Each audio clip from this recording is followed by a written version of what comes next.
श्रवणं कीर्तनं विष्णोः स्मरणं पादसेवनम् अर्चनं वन्दनं दास्यम् सख्यमात्मनिवेदनम्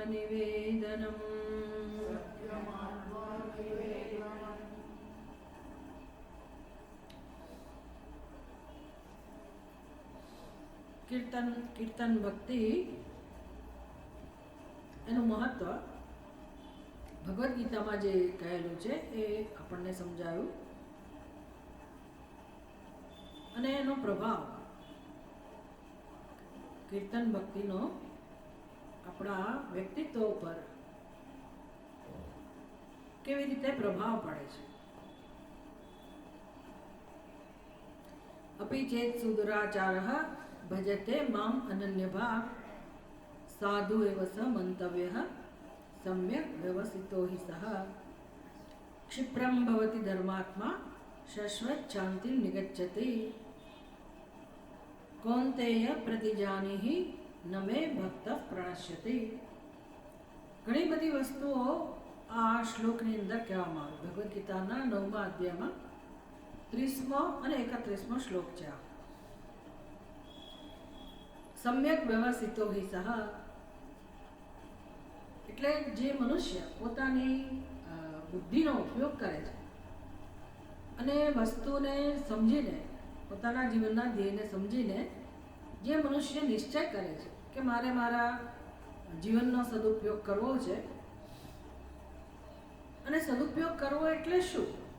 બહુ બધો વિવેક ભગવદ્ ગીતાની અંદર ભગવાન કરાવે છે કે એવું નથી કે કેટલાક મનુષ્યો સંસાર માટે પોતાનું જીવન વાપરવા ઈચ્છે છે અને કેટલાક મનુષ્યો અધ્યાત્મને ઈચ્છે છે. એવું નથી, બધા ઈચ્છે છે તો અધ્યાત્મને જ. આધ્યાત્મિક એટલે આત્માની ઈચ્છાવાળા, જેના કેન્દ્રમાં આત્મા છે, એટલે અધ્યાત્મમાં જ રસવાળા છે મનુષ્યો. આત્માનો સ્વભાવ છે સુખ, આત્માનો સ્વભાવ છે પ્રેમ, આત્માનો સ્વભાવ છે શાંતિ. અને એ નિત્ય સુખ કહો કે પરમ શાંતિ કહો, એની જ ઈચ્છા જીવને હોય છે. દરેક જીવને, સૃષ્ટિમાં દરેક જીવને ઈચ્છા તો પરમ સુખની અનુભૂતિની જ હોય છે. કેવળ અને કેવળ અજ્ઞાન એક એવું ઘટક છે કે જે માણસને સમજવા નથી દેતું કે મારી ઈચ્છા શું છે. એટલે એની બુદ્ધિ જે પ્રમાણે કહે છે, એની સમજ જે પ્રમાણે એને દોરે છે એ પ્રમાણે માણસ દોડ્યા કરે છે. બસ આટલું જ ફેર છે. જેને વિવેક પ્રાપ્ત થયો એ આત્માની તરફ વળે છે. આત્માની તરફ વળે છે એટલે શું? આત્માનું મહત્વ સમજે છે, આત્માને જાણવા માટે જે પ્રયત્ન કરે છે. અને જે મનુષ્યને આ નથી સમજાતો એ એવું માને છે કે હું જે કરું છું તે બરાબર છે. એને ખબર નથી કે એ બરાબર એટલા માટે નથી કે ગમે તેટલા જન્મો સુધી એણે કરી રહ્યો છે ને કરશે તો પણ એને જે સુખની ઈચ્છા છે, નિત્ય સુખની, એ સુખ પ્રાપ્ત થવાની સંભાવના નથી. બહુ મોટો વિવેક છે. જેને આ વિવેક પ્રાપ્ત થાય છે એ મનુષ્ય આત્માની તરફ આગળ વધે છે. એટલે મનુષ્ય જીવનનો ઉપયોગ કરે છે.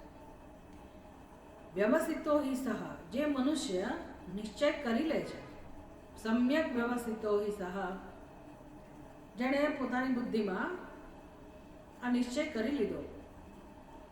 ભગવાન કહે છે કે હવે એની જવાબદારી મારી છે. હવે એનું કલ્યાણ કેવી રીતે કરવું એ જવાબદારી મારી છે. ભજતે મામ અનન્ય ભાગ, બસ હવે એણે મારું ભજન શરૂ કર્યું છે. અત્યાર સુધી એ અનાત્માનું ભજન કરતો હતો, સંસારનું ભજન કરતો હતો. હવે એણે નિશ્ચય કર્યો કે હવે મારા જીવનનો ઉપયોગ કરી અને જે દિશામાં સુખ મળે એ દિશામાં મારે જવું છે. એટલે કે આત્માનું ભજન, પરમાત્માનું ભજન. પછી પરમાત્માનું ભજન એટલે પરમાત્માનું જ ભજન, એવો નિશ્ચય. અત્યારે માણસની સ્થિતિ કેવી હોય? બંને જોઈએ, સંસારે જોઈએ અને ભગવાને જોઈએ. હજી એવું છે નહીં, મોટે ભાગે તો સંસાર જ જોઈએ છે. ઘણાને સંસાર માટે ભગવાન જોઈતો હોય બિચારો માણસ આમથી આમ ગળતોલિયા ખાતો હોય. હવે શું કરવાનું, કશું સમજાતું ના હોય એટલે સત્સંગ કરતા હોય. કેટલાક બિચારા સત્સંગ કરવા પ્રયત્ન કરે પણ એને એમ થાય કે મને સમજાતું નથી, રસ ના પડે. ઘણા બધા કારણો હોય સત્સંગના. પણ એમ કરતા કરતા એક દિવસ એવો આવે કે કંઈક સમજાય આપણને કે ભાઈ સંસારમાં હવે રહેવા જેવું નથી. સંસાર એટલે શું? ઝાંઝવાના જળ પાસેથી જેમ હરણ પોતાની તૃષા छिपावવાનો પ્રયાસ કરે છે.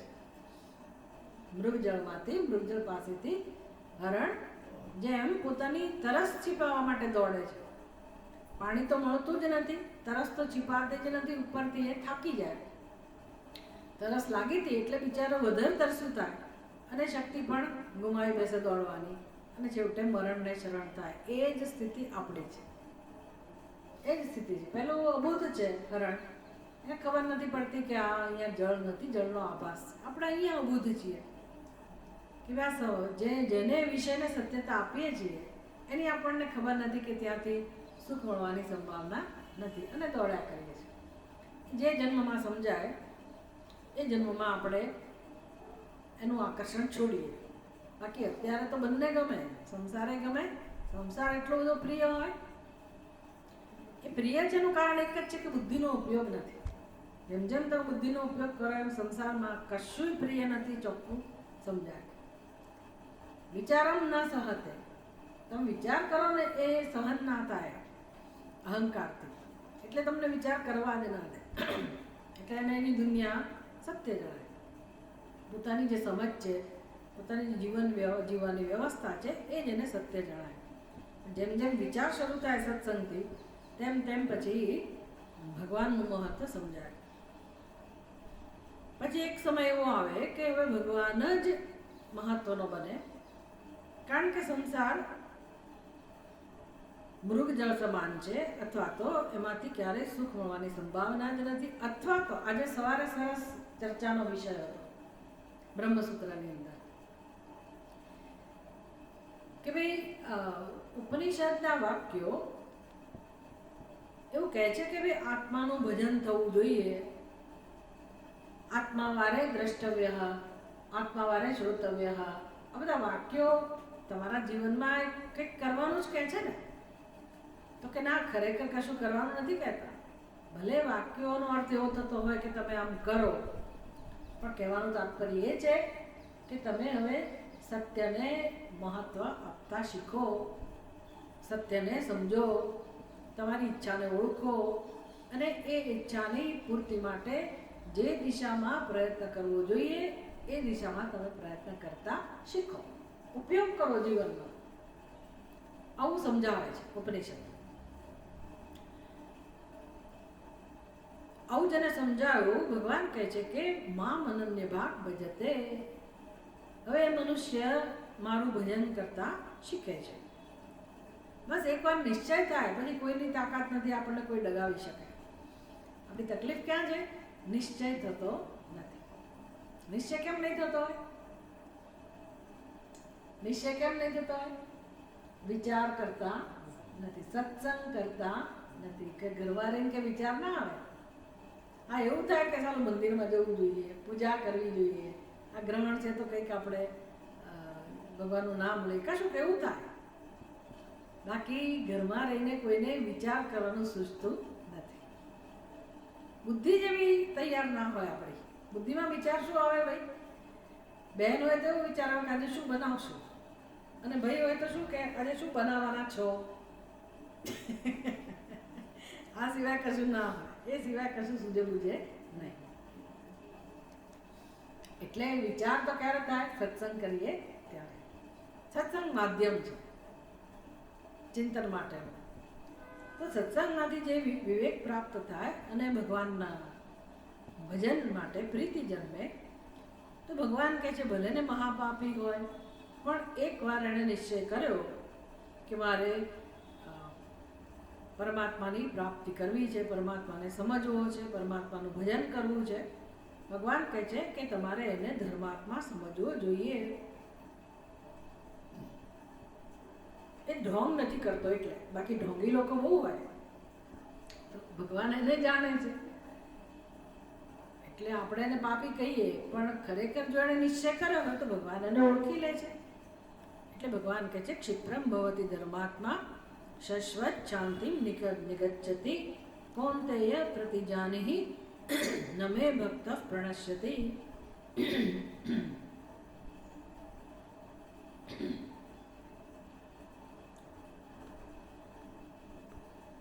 કેટલી મોટી વસ્તુ કહી ભગવાને, નમે ભક્ત પ્રણશ્યતિ.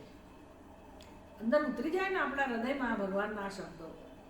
ભગવાનનું વચન છે, ભગવાનની પ્રતિજ્ઞા છે, ભગવાનના આશીર્વાદ છે. ભગવદ્ ગીતામાં બધા ઘણા શબ્દો જોવા મળે, ઘણા વાક્યો, ભગવાનના શબ્દો આવા ઘણા બધા હોય જે આપણને આશ્વાસન જ આપે એવું નહીં, આપણી શ્રદ્ધા વધે, ઉપદેશમાં આપણને શ્રદ્ધા જન્મે, ભગવાનના શબ્દોમાં શ્રદ્ધા જન્મે. કોને દુઃખમાંથી મુક્ત નથી થવું અને કોને સંસારમાં દુઃખ નથી પડતું? દરેક માણસ દુઃખમાંથી મુક્ત થવા પ્રયાસ કરે છે, પણ એને સફળતા મળતી નથી અને બીક લાગે છે કે હવે મારું પતન થશે, મારો ઉદ્ધાર નહીં થાય, હવે કંઈ સામર્થ્ય નથી. ભગવાન કહે છે કે જે મારા શરણે આવ્યો છે એ અર્જુન, એનો ક્યારેય નાશ થતો જ નથી. બસ આ વાક્ય આપણને આગળ વધારે. નમે ભક્ત પ્રણશ્યતિ. ભલે લોકોએ છોડી દીધા હોય અથવા આપણું પ્રારબ્ધ એવું હોય, પણ ભગવાન આપણને ક્યારેય છોડતા નથી. નમે ભક્ત ભક્ત બનવું પડે. બસ શું કર્યું એનાથી ભક્તિ નક્કી ના થાય. કેટલા ઉપવાસ કર્યા, કેટલી વાર હું પૂજા કરું છું મંદિરમાં કે ઘરમાં, કેટલી માળા ફેરવું છું, એના ઉપરથી હું ભક્ત જ છું એવું નક્કી ના થઈ જાય. એ કર્યું આપણે, એ તો કરવું જ જોઈએ, પ્રશ્ન જ નથી. પણ આપણે મનથી ભગવાનને કેટલા પસંદ કરીએ છીએ, બુદ્ધિમાં કેટલો વિવેક છે, એના આધારે ભક્તિની વ્યાખ્યા થતી હોય. તો એને ભગવાન જાણે છે બધી વસ્તુ. એટલે જેણે હવે ભગવાનને પસંદ કર્યો છે, ભગવાન કહે છે કે ભલે આ જન્મમાં કદાચ મને પ્રાપ્ત ના કરે, પણ એનું ક્યારેય પતન થતું નથી. વળી 6 અધ્યાયમાં ભગવાન કહે છે, ભગવદ્ ગીતાના 6 અધ્યાયમાં અર્જુન પૂછે ને, જો આ બધી ભક્તિ જ છે, લોકોને બિચારા સત્સંગ કરીને થાકી જાય છે, પણ એને વિવેક નથી જન્મતો. ઘણા લોકોને એવું જ થાય, ભાઈ અમને તો ભક્તિ સહેલી લાગે છે, જ્ઞાન અઘરું લાગે છે. પણ ભક્તિની જ સમજ આપે છે ભગવાન ગીતામાં. અર્જુન પૂછે છે કે ભગવાન, માની લો કે તમારા કહેવા પ્રમાણે હું કર્મયોગનું અનુષ્ઠાન કરું. જો કીર્તન ભક્તિ સમજવી હોય ને, તો આ જે આપણે ચર્ચા કરી રહ્યા છે ને, એ કીર્તન જ છે. કોનું કીર્તન છે? કોનું કીર્તન છે? ભગવાને જે ઉપદેશ કર્યો એનું. પડી ઉપદેશનું આપણે કથન કરી રહ્યા છે.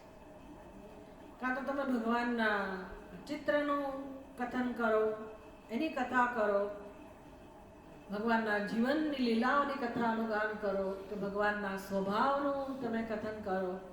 તો ગીતામાં ભગવાન ઉપદેશ કરે છે. તો ભગવાન જ્યારે ઉપદેશ કરતા હોય તો ભગવાન પોતે જ કહે છે કે અર્જુન, ગીતા મેં હૃદયમ પાર્થ. એ પાર્થ, ગીતા એ મારું હૃદય છે. એટલે ભગવાન ભગવદ્ ગીતાને એટલો બધો પ્રેમ કરે છે. ભગવાન કહે છે ગીતા મારા હૃદયમાં જ છે. અને એનો ઉપદેશ ભગવાન અર્જુનને કરી રહ્યા છે.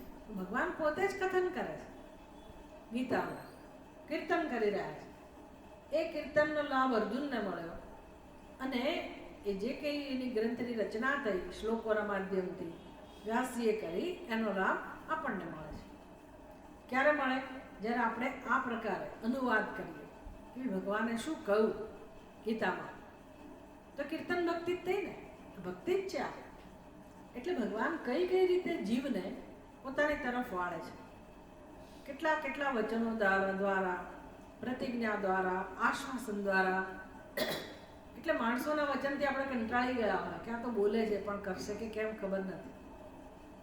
આપણને આપણામાં વિશ્વાસ ના હોય કે આપણે કરી શકીશું કે નહીં, પણ ભગવાનમાં વિશ્વાસ હોય. ભગવાને કહ્યું છે એટલે એમ જ થશે. હવે અર્જુનને પ્રશ્ન થયો કે ભગવાન તમે મને નિષ્કામ કર્મયોગનો ઉપદેશ આપો છો. અત્યારે આપણે આજે ભક્તિની ચર્ચા કરીએ છીએ, કીર્તન ભક્તિ, નવદા ભક્તિ વિષય છે, એમાં કીર્તન ભક્તિની વાત કરીએ છીએ. એમાં આપણે ભગવદ્ ગીતાને લાવીએ છીએ અને ભગવાન અર્જુનને જે સમજાવે છે એ તો કર્મયોગની વાત છે. અર્જુન જે પ્રશ્ન પૂછે છે એના ઉપરથી તો ભક્તિ સમજવા માટે આ કર્મયોગ આવ્યો કે નહીં વચ્ચે, જ્ઞાન આવ્યું કે નહીં વચ્ચે, સમજ આવી કે ના આવી વચ્ચે. અર્જુન પૂછે છે, જે ભગવાનનો પરમ ભક્ત છે એ ભક્ત અર્જુન ભગવાનને પૂછે છે કે ભગવાન તમે નિષ્કામ કર્મનો જે ઉપદેશ આપો છો અને એ મોક્ષ માટેનું દ્વાર ખોલી નાખે છે, પણ ધારી લો કે હું નિષ્કામ કર્મ શરૂ કરું તમારા કહેવા પ્રમાણે, તો નિષ્કામ કર્મ એટલે શું? જ્યાં હવે ફળની કોઈ અપેક્ષા નથી. સમર્પણ બુદ્ધિથી, પ્રસાદ બુદ્ધિથી જે વ્યક્તિ પોતાના કર્મો કરે છે પ્રેમથી, આવો કર્મયોગી ધીરે ધીરે મોક્ષને પ્રાપ્ત થાય છે. અંતઃકરણ શુદ્ધિ, એ દ્વારા જિજ્ઞાસા, એ દ્વારા આત્માનું જ્ઞાન, આમ ક્રમશઃ મુક્તિ પ્રાપ્ત કરે છે. તો અર્જુન કહે છે કે ભગવાન તમારી વાત તો સાચી, પણ હું કેટલું જીવવાનો છું એ ખબર નથી. આવા શબ્દો નથી, પણ એનું તાત્પર્ય આવું છે કે ભગવાન તમારા કહેવા પ્રમાણે હું નિષ્કામ કર્મ તો કરું, પણ મારું ભવિષ્ય શું? ભવિષ્ય માટે જ આપણે જીવન જીવતા હોય ને, ભાઈ નોકરી કરો, નોકરી છોડી ના દેવાય. ભવિષ્યમાં શું મળશે તમને? પેન્શન તો મળવું જોઈએ ને, બચાવવા તો પડે ને. ભવિષ્યમાં શું કામ? ભવિષ્યની ચિંતા કરીએ આપણે. તો અર્જુન ચિંતા કરે છે કે ભગવાન મારું બેંક બેલેન્સ ખલાસ થઈ જશે નિષ્કામ કર્મ કરવાથી.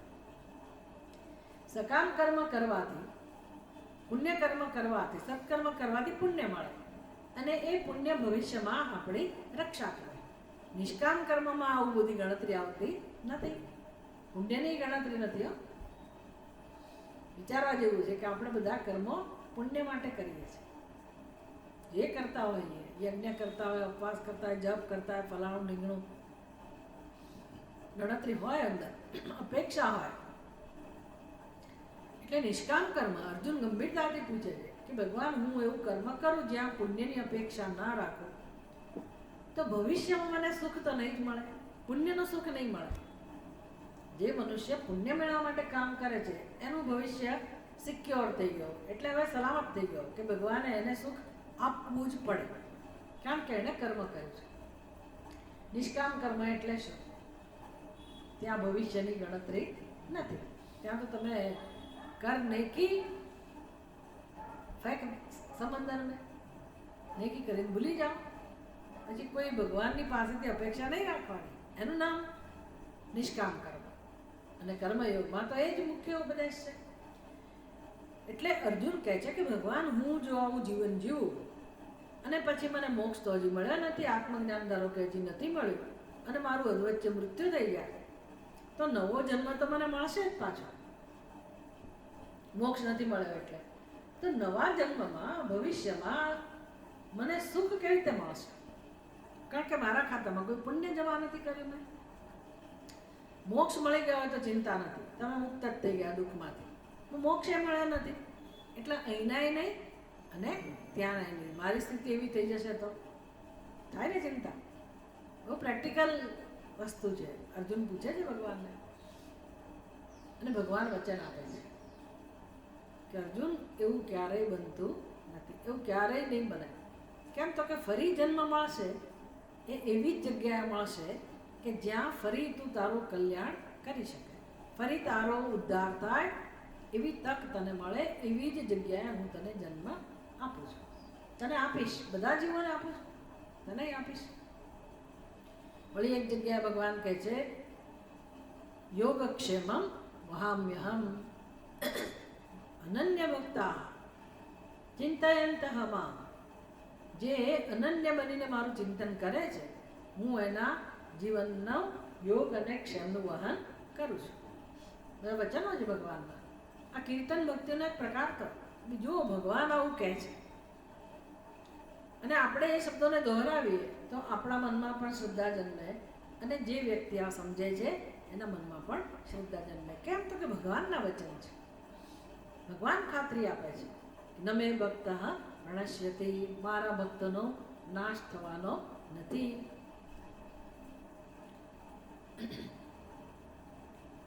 પછી ભગવાને વાત કરી કે ભાઈ મને કયો મનુષ્ય જગતમાં સૌથી વધુ પ્રિય છે? તો કે જે મારા આ વચનો, આપણે કેટલા ભગવાનના વચનો જોયા? ન મે ભક્ત પ્રણશ્યતિ, યોગક્ષેમં વહામ્યહમ, શુચિનામ શ્રીમતામ ગેહે, યોગીનામ ધીમતામ કુલે, હું તારો એવા જીવને જન્મ આપું છું. બધા ભગવાનના વચનો છે, એનું આપણે કીર્તન કર્યું. ગીતાનો આ ઉપદેશનું આપણે બીજા પાસે કથન કરીએ. બીજા પાસે કથન કરીએ એટલે બીજા તો નિમિત્ત છે, બીજા તો નિમિત્ત હોય. કીર્તન જ્યારે થતું હોય ત્યારે જે કીર્તન કરે છે એને જ અનેક ઘણો લાભ મળતો હોય, ઘણો બધો લાભ મળતો હોય, કારણ કે એના મન બુદ્ધિમાં રોકાયેલા રહે. ભલે ને 2 કલાક દૂરથી આવતો હોય, કે અહીંયા પહોંચતા 2 કલાક થતી હોય, કે કલાક 1.5 કલાક થતો હોય, પણ મનમાં સંકલ્પ કયો હોય? તો કે મારે આ સત્સંગ કરવો છે. જેને લાભ લેવો હોય એટલે લોકોના મૂડ ઉપર ચાલતું હોય, આવે ખરા ના આવે ખરા, આપણે એટલી મહેનત કરીને જઈએ ને સામે 2 જ જણા હોય એવું બને, શું કરો? પછી આપણને એમ થાય કે જવા દો ને, આટલું બધું પેટ્રોલ વાળું, કોઈનો સમય લેવો, આટલી બધી મુશ્કેલી બેઠીને આવવું, આપણો પોતાનો સમય બગાડવો. તમે ઘરે બેસીને શાંતિથી એટલે માળા કરો કે વાંચો તો તમને ઘણું બધું મળી રહે. શું કામ આ બધું કરવાની જરૂર છે? તરત આપણને એવું વિચાર છે. પણ જે કંઈ કરીએ છીએ એની પાછળ સંકલ્પ આ છે કે મારે સત્સંગ કરવો છે, પોતાના માટે. તો એક કીર્તન ભક્તિ કે શ્રવણ ભક્તિ એનો આ પ્રભાવ છે કે તમે જે કંઈ કરતા હો, ભલે ને તમે ટ્રાફિકમાં થઈને આવતા હો કે બીજી બધી પ્રવૃત્તિ કરતા હો, પણ મનમાં સંકલ્પ છે ન હોય મારે આ વસ્તુ કરવી છે, એટલે પહેલાં કર્મો ગૌણ બની જાય. આપણે કોની સાથે હોઈએ? ભગવાન સાથે, તત્વ સાથે. અને પછી જ્યારે ખરેખર ગ્રંથ વિશે આપણે વાત કરતા હોઈએ, એમાં જે શ્લોકો હોય એની ચર્ચા કરતા હોઈએ, ભગવાનના ઉપદેશને યાદ કરતા હોઈએ, ત્યારે તો પૂછવું જ છું. ત્યારે તો સીધું જ આપણે ભગવાનના શબ્દોનું અનુસંધાન કરીએ છીએ, કીર્તન કરીએ છીએ. તો આપણા મન બુદ્ધિમાં એમ કરતાં કરતાં ભગવાનનું મહત્વ સ્થપાતું જાય. બાકી કોઈની તાકાત નથી કે આપણા મનમાંથી સંસારને કોઈ દૂર કરી શકે. પડી? એટલે સત્સંગનું મહત્વ સમજવું જોઈએ. ગમે તે થાય, જરાક વરસાદ આવ્યો એટલે આપણે સત્સંગમાં ના ગયા, જરાક માંદા પડે એટલે સત્સંગમાં ના ગયા, મને આવડતું નથી એટલે હું ના જાઉં, આજે આમ હતું, આજે તેમ હતું, તો હજી સત્સંગનું મહત્વ આપણે સમજ્યા નથી. બાકી કોઈ છોડાવવા નહીં આવે કે સંસારમાં. એટલે ભગવાન કહે છે કે મને એવો મનુષ્ય અત્યંત પ્રિય છે. એ કેમ ભગવાન આવું કહેતા છે? કારણ કે સત્સંગનો આવો પ્રભાવ છે. કીર્તન ભક્તિ, શ્રવણ ભક્તિ એનું આટલું મહત્વ છે. ભગવાન જાણે છે કે જીવને આ સંસારમાંથી બહાર લાવવો બહુ જ મુશ્કેલ છે. એટલે ભગવાન કહે છે કે મારા ઉપદેશ સિવાય બીજો કોઈ ઉપાય છે જ નહીં, અને માટે મારા ઉપદેશને જે બીજાને કહે છે એ વ્યક્તિ મને અત્યંત પ્રિય છે. અને આ બહુ ભગવાનનો અનુગ્રહ પ્રાપ્ત થયો. ભગવાનનું આ કીર્તન ભક્તિનું ફળ છે. હવે ભગવાન આ ગ્રંથકાર શ્રીમદ ભાગવતમાં કઈ જગ્યાએ કીર્તન ભક્તિનો મહિમા છે એની વાત કરે છે.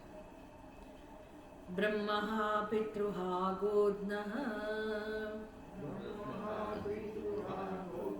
માતૃહાચાર્યઃ દવાન ભાગવાન સ્વાદઃ પુલ્લકસકો વાપી શુદ્ધયેરન્યસ્ય કીર્તનાत् શુદ્ધેરન્યસ્ય કીર્તનાत्.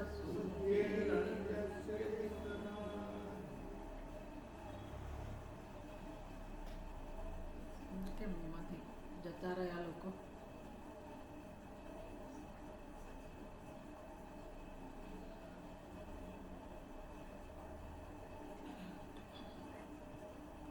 બ્રહ્મા પિતૃહા, ભાગવતનો શ્લોક છે. બ્રહ્મા પિતૃહા ગોગ્નઃ માતૃહા આચાર્યઃ અઘવાન શ્વાદઃ પુલકસકઃ વાપી શુદ્ધેરન યસ્ય કીર્તના.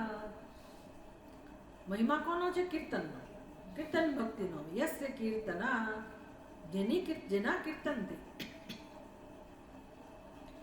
એટલે કીર્તન એટલે શું યાદ રાખવાનું છે? કે ભગવાનનું નામ, રૂપ, ગુણ, એમની લીલાઓ, આ બધા વિશેનો ચિંતન.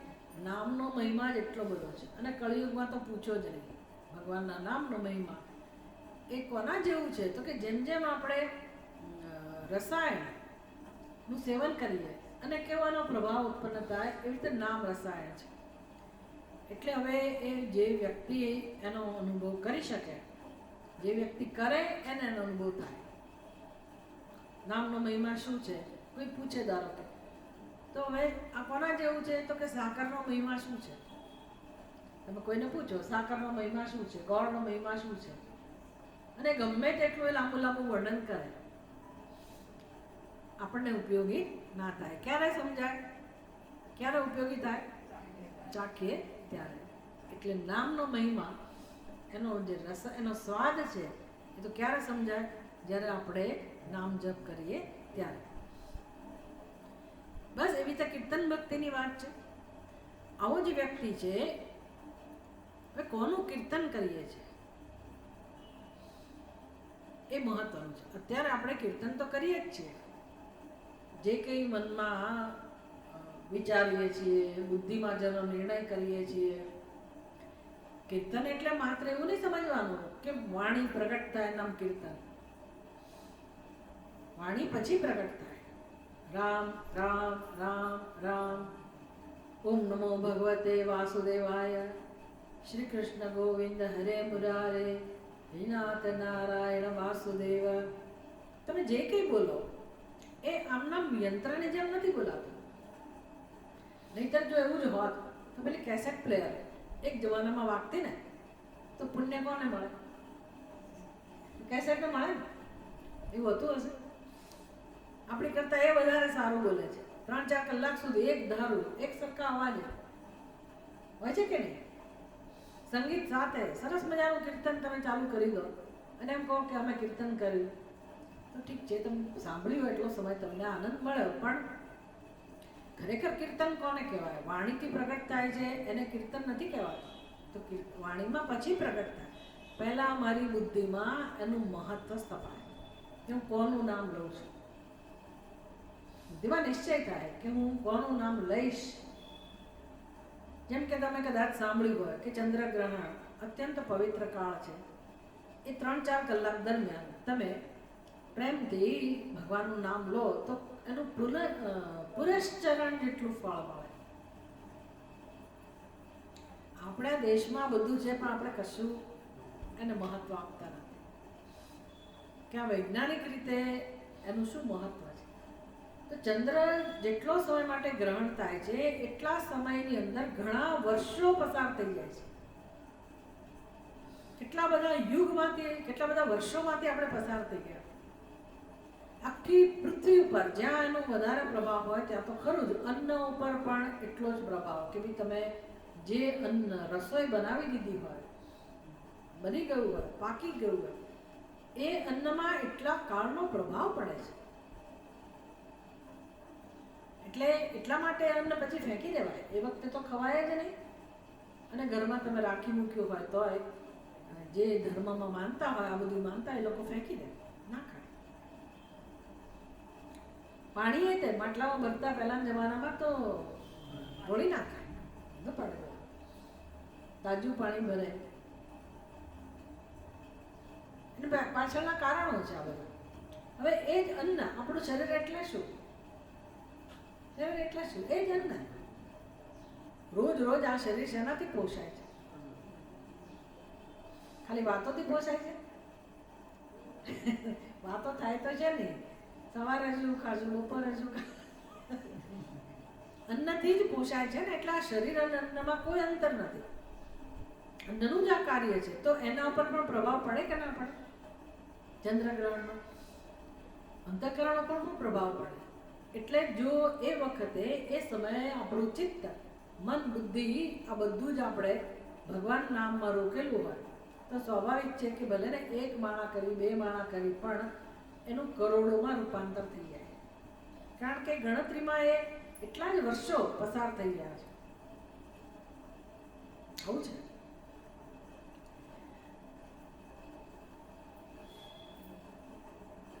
તો જેમ નામ આપણે પસંદ કરીએ, બોલીએ જે છીએ એની પહેલા આપણી બુદ્ધિમાં એનું મહત્વ હોય છે કે ભાઈ હું શું બોલીશ, કે મારે શું બોલવું છે. મહત્વ હોય બુદ્ધિમાં, મનમાં એનું મહત્વ હોય. બુદ્ધિમાં મહત્વ હોય, સ્પષ્ટતા હોય, અને મનમાં એનું મહત્વ હોય. મનથી આપણે એને ઈચ્છતા હોઈએ, મનથી બોલતા હોઈએ. મન બુદ્ધિમાં એનો પ્રભાવ હોય અને પછી આપણે બોલીએ. વાણીમાં પછી પ્રગટ થાય. મન વગરે બોલતા હોઈશું પણ એને આપણે બડબડાટ કહીએ છીએ. એમાં કે ભલીવાર હોતા નથી. મોટા ભાગનું આપણું બોલવાનું એવું જ હોય, સાંભળવાનું એવું હોય છે. કહ્યું હોય કંઈક, થાય થઈને આવે જુદું કંઈક. એટલે અત્યારે આપણે જ્યારે ભગવાનનું નામ ધારો કે ન લેતા હોઈએ અને જે કંઈ બોલતા હોઈએ તો એમાં મન બુદ્ધિ તો હોય જ. પછી વાણીમાં પ્રગટ થાય. તે મન બુદ્ધિમાં વિષય કોણ છે? કે સંસાર. આત્મા સિવાયની કોઈ પણ વસ્તુ, એટલે કે અનાત્મા, સંસાર, એનું કીર્તન કરીએ છીએ. કોઈ કીર્તન વગર નથી બેસતું. તમે માનસિક સ્તરે કરતા હો, વસ્તુ વિશે વિચાર કરતા હો, યોજનાઓ કરતા હો, બુદ્ધિમાં મહત્વ હોય, મનમાં મહત્વ હોય અને વ્યવહારમાં પ્રગટ થતું હોય, વાણીમાં પ્રગટ થતું હોય, તો બધું કીર્તનનો એક પ્રકાર છે. પણ કોનું કીર્તન થાય છે? સંસાર, અનાત્મા. કેમ થાય છે? ક્લેરિટી નથી, અજ્ઞાન છે અને દુઃખને પ્રાપ્ત થયેલા છે. આ બધું યાદ રાખવાનું છે. કીર્તનની જરૂર કેમ છે? કીર્તનનું મહત્વ શું કામ સમજવું પડે છે આપણે? એ કીર્તનનું મહત્વ જાણીએ જ છીએ, પણ આપણે કોનું કીર્તન કરીએ છીએ અને એ કીર્તન કરવાથી મને શું પ્રાપ્ત થયું છે? સચ્ચિદાનંદ સ્વરૂપ, જે અત્યંત પવિત્ર સ્વરૂપ છે પરમાત્માનું, આત્માનું સ્વરૂપ, જેને દુઃખનો સ્પર્શ પણ ક્યારેય શક્ય નથી, એવા આત્મ સ્વરૂપને આપણે દુઃખી કરી દીધેલો છે. પોતાને દુઃખી સમજીએ છીએ, પરવશ સમજીએ છીએ. એવી સ્થિતિને પ્રાપ્ત થયેલા છે.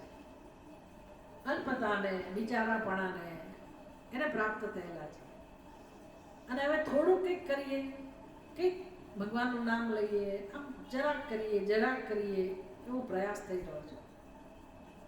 વિચાર કરો, હું જરાક કંઈક કરું, અને ભાઈ પોતાના સ્વરૂપ માટે જરાક કંઈક કરું, એવું કેવી રીતે મળે? અને સંસાર માટે આખી જિંદગી જન્મો ખર્ચી શકો, એવી આપણી બુદ્ધિ છે. સંસાર એટલો બધો મહત્વનો બની ગયો છે, એટલો પ્રિય છે, જેમાંથી પ્રિય જેવું કશું મળતું નથી. ઘણું દુઃખ મળે છે, તો પણ કીર્તન કોનું ચાલે છે? સંસાર. એટલે ઉપાય આપે છે કે સુખી થવું હોય, તમારે સુખી ન થવું હોય તો જુદી વાત છે, પણ કોઈ જીવ એવો નથી કે જેને દુઃખમાંથી છૂટવું નથી, સુખી નથી થવું. બધા જીવ સુખ જ શોધે છે.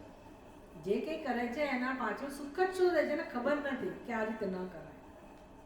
બાકી શોધે છે તો સુખ જ.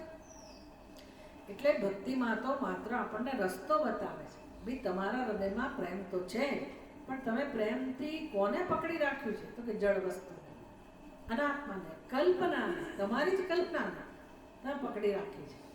અને કલ્પના કરનારા તમે પોતે નિત્ય શુદ્ધ બુદ્ધ મુક્ત એવું જેનું સ્વરૂપ છે, સચ્ચિદાનંદ સ્વરૂપ જે આત્મા છે, કલ્પના કરનારા એવા તમે પોતે છો, પણ તમારા સ્વરૂપનું તમને ભાન નથી. એટલે કમસે કમ કીર્તન કરતા તો શીખો, થોડુંક તો મહત્વ આપો આત્માને, થોડો તો રસ લો અને થોડું તો એનું કીર્તન કરો.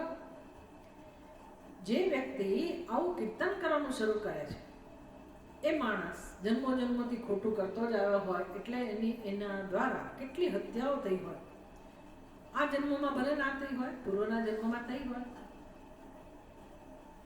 અત્યારે તો છે ને આપણને એમ થાય કે આપણે હિંસામાં નથી માનતા, આપણને તો અહિંસા જ ગમે છે, હિંસા ન જ કરીએ.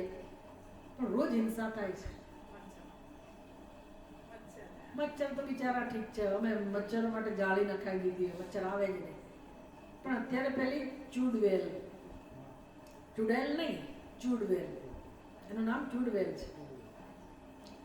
એટલી બધી ઘરમાં આવી જાય ને બહાર તો આમ કરીને તમે ક્યાં પગ મૂકો, અને ઘરમાં આપણે તો આપણું કામ કરતા ફટ કરતી ત્યાં જ આવે, જ્યાં આપણે ચાલવાનું છે ત્યાં જ આવે. તમારે મારવું નથી, હિંસા નથી કરવી, પણ અવાજ આવે ત્યારે સમજાય કે અરે રે, અને શું કરવું, કેટલી વાર અવાજ આવે એટલે કેટલી હિંસા થવાની જ, શું કરવું. તો જેણે તો સંકલ્પ કરીને હિંસા કરે છે એનું શું પૂછવું, એટલે એવા લોકો મીન્સ એવા પાપ એનું સૂચન આપ્યું. બ્રહ્મહા એટલે બ્રહ્મઘાતી. એવું છે ને કે બ્રહ્મહાનો અર્થ ઘણા થાય. બ્રાહ્મણની હત્યા કરનાર એને પણ બ્રહ્મહા કહેવાય. એટલે અહીંયા સીધો એક જ અર્થ કર્યો, બ્રાહ્મણ ઘાતી. હિન્દી ટ્રાન્સલેશન છે ને એમાં બ્રહ્મહાનો અર્થ શું કર્યો, બ્રાહ્મણ ઘાતી. આપણે લોકો કહેવાય છે આત્મહા, આત્માનો ઘાત કરેલા. આત્માનો ઘાત તો ના કરી શકીએ આપણે, પણ આત્માની સામું નથી જોતા અને અનાત્માને પોતાનું સ્વરૂપ સમજીએ છીએ, એટલે આપોઆપ આત્માનો ઘાત થઈ ગયો, આત્માનો તિરસ્કાર થઈ ગયો. પણ એમાં એનું લિસ્ટમાં નામ નથી. આમાં લિસ્ટમાં કોનું નામ છે, બ્રહ્મહા, બ્રાહ્મણ ઘાતી. બ્રાહ્મણોનો જેણે હત્યા કરી હોય. પિતૃહા એટલે પિતૃઓનો ઘાતી. પિતૃઓના ઘાતી બધાય હોય કોઈક ને કોઈક રીતે. જો એ માતા પિતાને સાચવતા ના હોય, બધાને શું કહેવાય, પિતૃહા. અત્યારે શ્રાદ્ધ પક્ષમાં બધું જમાડશે. શું ભાવતું હતું એમને યાદ કરી એમને ઢોકળા ભાવતા હતા, બાસુંદી ભાવતી હતી, બધું બનાવીને. કેમ તો કે આજે એની પુણ્યતિથિ છે, એટલે એમના આશીર્વાદ મળે, આપણને પુણ્ય મળે. જ્યારે નજર સામે હતા ત્યારે એનો ભાવે ના પૂછ્યો. એટલે કહેવાય પિતૃઘાતી, પિતૃહા. ગોઘ્નઃ એટલે ગાયની હત્યા કરનારા. માતૃહા માતાની હત્યા કરનારા. ગુરુ ઘાતી ગુરુની હત્યા કરનારા. આવા. ચંડાલ કે પછી પુલકસહ. સ્વાદ એટલે ચંડાલ. પુલકસક એટલે મ્લેચ્છ, એવી અન્ય જાતિવાળા જે જન્મ્યા હોય એમાં. હવે આ બધી વસ્તુઓ તો એટલું બધું બેઠા વિચાર કરવા જેવો છે કે ભાઈ આપણે કેટલા પુણ્યશાળી છીએ ભારત દેશમાં, ગુજરાતમાં અને આવી જગ્યામાં જ્યાં ગાયનું એટલું બધું મહત્વ છે. એ પુણ્યભૂમિમાં જન્મેલા છીએ. એમાંય તમે હિન્દુ તરીકે જન્મ્યા હો અને એમાંય શાકાહારી હો, ભગવાનની બહુ મોટી કૃપા છે. હિન્દુ એટલે કઈ શાકાહારી જરૂરી નથી હો, બધા બધું ખાતા. પણ માની લો કે આપણે એવા હોઈએ તો ભગવાનની કૃપા છે કે આ જગ્યાએ જન્મ થયો. નહીંતર મ્લેચ્છ જાતિ એટલે કોઈ એવી જાતિ હોય જેમાં જન્મ થયો હોય, ભલે ને ભારતમાં, ગુજરાતમાં, અહીંયા તો હોય, પણ હિન્દુ સિવાયની કોઈ બીજી જાતિ હોય કે જ્યાં ગમે તે ખાઈ શકાય. કેમ તો ભગવાને બધું આપણા માટે જ બનાવ્યું છે, એવી માન્યતા હોય એટલે બધું ખાય. નાનપણથી જ આપણે એવું ખાતા આવ્યા હોઈએ. ધારો કે એવા કુટુંબમાં જન્મ્યા હોય તો આપણી શું સ્થિતિ હોય, એ જ ખાતા હોઈએ. આપણને કયા સંસ્કાર હોય એ જ હોય. ભલે એવા સંસ્કાર હોય પણ આપણાથી કંઈક પાપ તો થયું જ ને. એટલે એ જાતિમાં જન્મવું અને અત્યારે જ્યાં જન્મેલા છીએ કંઈ ફેર ખરો કે નહીં? ઈશ્વરની મોટી કૃપા કે આપણે અહીંયા જન્મેલા. નહીંતર એવા બધા કર્મો થાત, બધું ખાતા હોત આપણે. તો એના એ જે કરે છે એ ખોટા કર્મો હશે જ. એટલે કહે છે કે આવી જગ્યાએ જન્મેલા લોકો, એટલે કે જ્યાં અંદર દુઃખ હોય, અશુદ્ધિ હોય માનસમાં, અને જેણે આમાં પાપ કર્યા હોય તો પૂછવું જ શું. ભલે ને એણે કોઈ પહેલાના કોઈ જન્મમાં એવા પાપ કર્યા હોય. હવે એવું છે ને કે આ કર્મનો સિદ્ધાંત એટલો બધો જેને કહે ને જડબે સલાહ છે, ટાઈટ. એમાં તમે પાછું ના કરી શકે. એકવાર મારો સંકલ્પ થયો કે મેં આમ કરવું છે અને કર્યું, સાચું કે ખોટું, તો લોકોને ભલે ખબર ના હોય, આપણે બની ઠનીને ફરતા હોઈએ, પણ ખોટું કર્યું એટલે મારી બુદ્ધિમાં તો નિશ્ચય હોય જ કે મેં ખોટું કર્યું. લોકો જૂઠું આમ જ બોલી દે, આમ જ રમત રમતમાં રગે રગમાં અસત્ય હોય, ફટ કરતું ખોટું બોલી દે. ભલે કદાચ સામે વ્યક્તિને જણાય નહીં કે આ જૂઠું નથી બોલી કે બોલ્યો, અને આપણને ભલે એની અસર ના થતી હોય, પણ ઊંડે ઊંડે તો આપણને ખબર છે, આપણને તો ખબર જ છે, અંતરાત્મા તો જાણે જ છે કે આ મેં ખોટું કર્યું. તમે કયા જન્મમાં છૂટવાના નથી. એવું નહીં કે બીજા જન્મ હું ભૂલી જાઉં, એ ભૂલાય નહીં. એ કર્મનો સિદ્ધાંત બધું પકડી રાખે અને અંદર જ હોય બધું.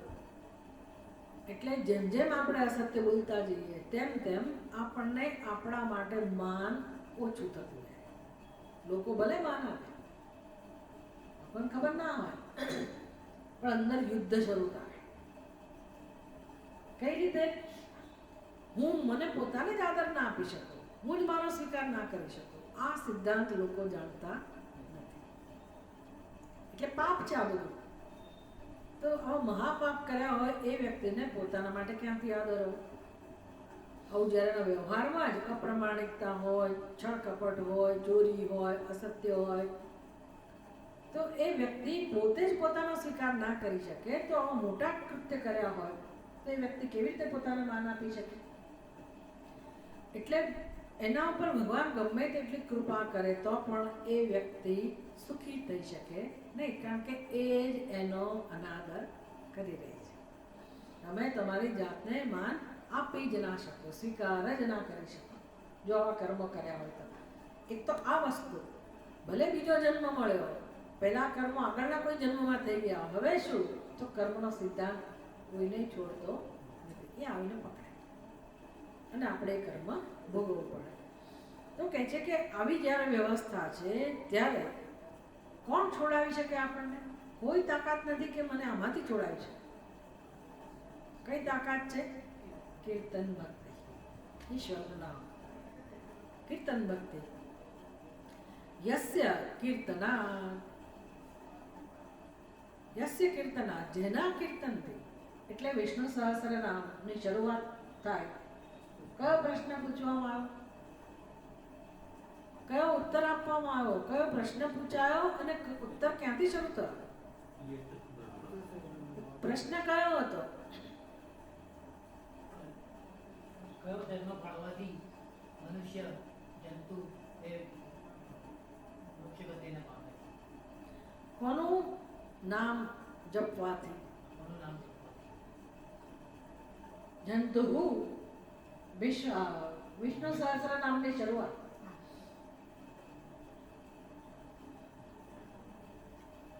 જંતુ મુચ્યતે, જંતુ એટલે જીવ, એ મુક્તિ પામે છે. અને ઉત્તર થયો યસ્ય સ્મરણ માત્રેણ જન્મ સંસાર બંધના વિમુચ્યતે. નમસ્તસ્મૈ વિષ્ણવે પ્રભ વિષ્ણવે. યસ્ય સ્મરણ માત્રેણ, જેના સ્મરણ માત્રથી.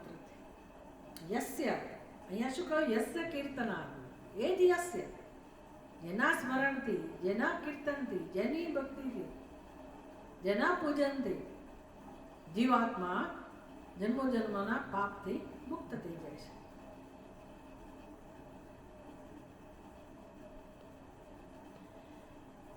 સંકીર્ત્યમાનો ભગવાન અનંતઃ,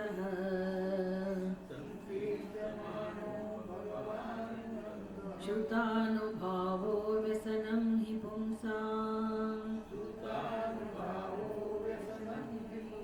પ્રવિશ્ય ચિત્તં વિદુનોત્યશેષમ, यथा तमूर्खो भ्रमिवाति भातः.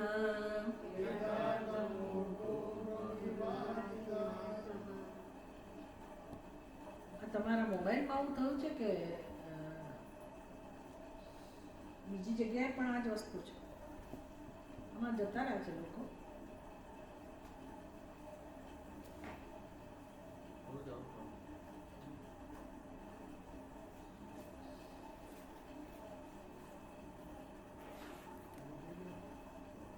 જાય તો બધા જતા રહે, આમાં એક જ છે એટલે શું.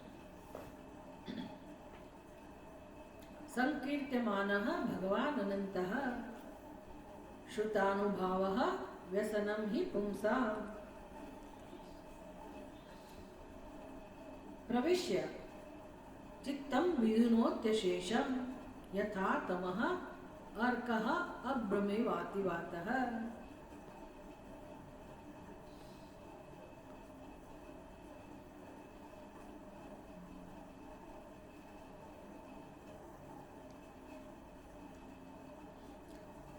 તો ઉપર કહો ને કે યસ્ય કીર્તનાદ શુદ્ધિરન, જેના કીર્તનથી જેની કીર્તન ભક્તિથી જીવાત્મા જન્મો જન્મના પાપથી મુક્ત થઈ શુદ્ધિ પ્રાપ્ત કરે છે. કીર્તન ઉપાય છે, શુદ્ધિ પ્રાપ્ત કરે છે. તો કહે છે કેવી રીતે છે તો કરું કોઈ કે ઉપરથી કોઈક તો છે.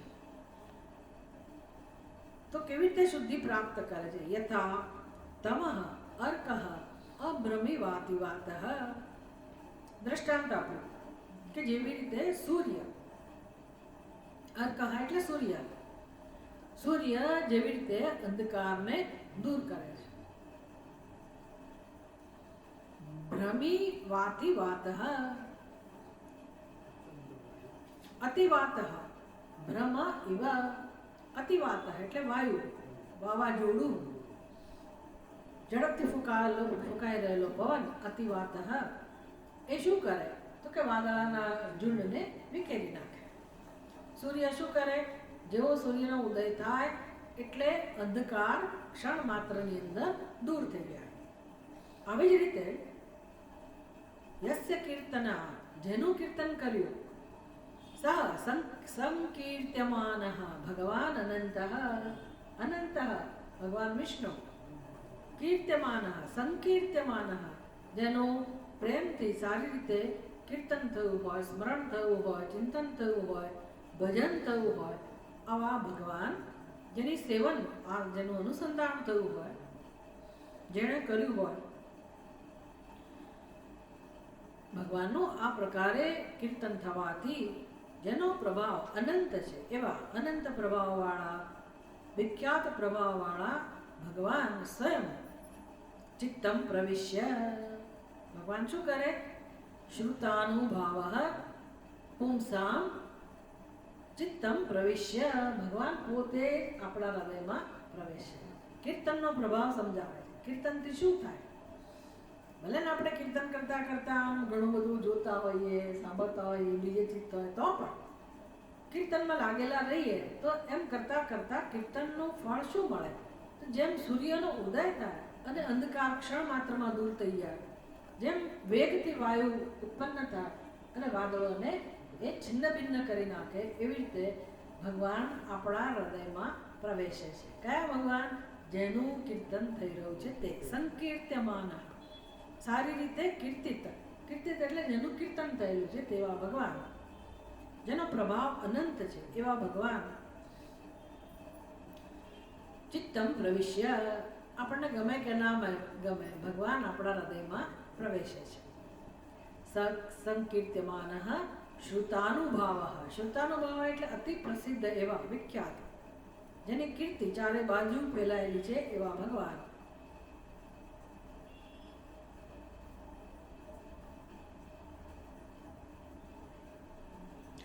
મનુષ્યના હૃદયમાં પ્રવેશ કરે. પ્રવેશ કરીને ભગવાનનું કામ શું છે? ભગવાનનું કામ એક જ હોય, જીવને કેમ ભાનમાં લાવવું. બેભાન અવસ્થામાં જે આપણે જીવી રહ્યા છે કેમ આપણને ભાનમાં લાવવા, એટલે કે હું કોણ છું એનું જ્ઞાન કરાવવું, અથવા તો મારા હૃદયમાં જે કંઈ દુઃખ છે એ દુઃખને દૂર કરવું, નાશ કરવું, એ ભગવાનનું કામ છે. એટલે બધા પાપનો નાશ કરવાનું ભગવાન કામ કરે છે. વિધુનોતિ, વિધુનોતિ એટલે નાશ કરે છે. અશેષમ, કશું પણ બાકી રાખ્યા વગર જીવના, જેણે કીર્તન કર્યું છે એવા ભક્તના હૃદયમાં ભગવાન પ્રવેશીને એના જન્મો જન્મના જે કંઈ પાપ હોય એનો નાશ કરે છે.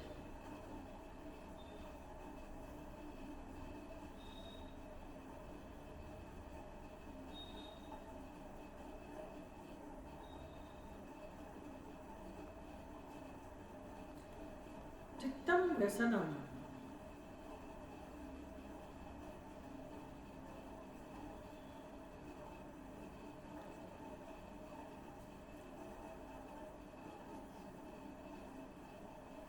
દુઃખી ચિત્તને ભગવાન સુખનો અનુભવ કરાવે છે.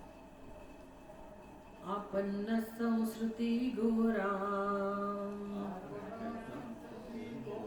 યન્નામ વિવશો ગૃણન તત સદ્યો વિમુચ્યેત યદ બિભેતિ સ્વયં ભયં કલેર્દોષનિદે રાજન કલેર્દોષનિદે રાજન્નસ્તિ एको महान् गुणः कीर्तनादेव कृष्णस्य मुक्तसङ्गः परं व्रजेत्. इत्थं हरेर्भगवतो रुचिरावतार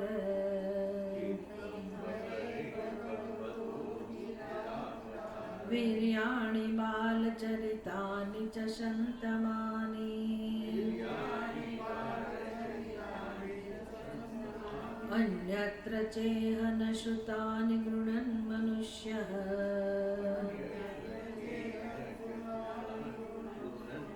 भक्तिं परां परमहंसगतो लभेत.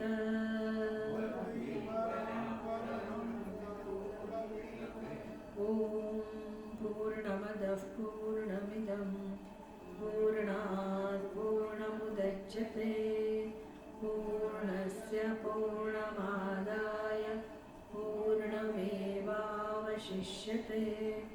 ॐ शान्ति शान्ति शान्तिः. हरिः ॐ. श्री